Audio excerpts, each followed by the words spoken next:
இன்னைக்கு வந்து எங்கள் வீட்டு முன்னாடி என்னென்ன செடிகள் இருக்குது அப்படின்னு நான் காமிக்கிறேன் உங்களுக்கு ஒன்றுன்னா. இது வந்து மருதாணி, இது பவளமல்லி செடி, இது வந்து பவளமல்லி. இயற்கை வாழ்த்து பற்றி பார்க்கணுன்னா நான் காமிக்கிறவங்களுக்கு அது வந்து பவளமல்லி செடி. இது வந்து ஒரு கீரை, இது வந்து ஒரு கீரை. இது வந்து இந்த கீரை வந்து ரொம்ப பொன்னாங்கண்ணினா செம்பொங்கான் பொன்னாங்கண்ணி கூட சேர்ந்தது.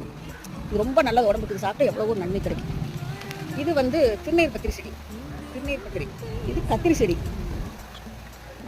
இது வந்து கருகாப்பி போட்டால் வச்சு கொடுக்குறோம், இப்போ அலைஞ்சிட்டு இருக்குது.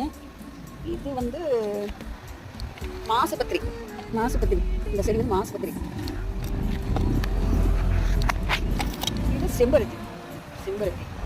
இப்போ தலையெல்லாம் கட் பண்ணுவோம். மனோரஞ்சத செடியும் பண்ணுறீங்க, மனோரஞ்சிதம், மனோரஞ்சிதம் செடி. இது வந்து மனோரஞ்சித செடி பேர் இருக்குது. இப்போ தான் நல்லா பெருசாக இருக்குன்னா பூ எடுக்கல, பூ எடுக்கும். மனோரஞ்சிதம் வந்து பூ எடுக்கும்.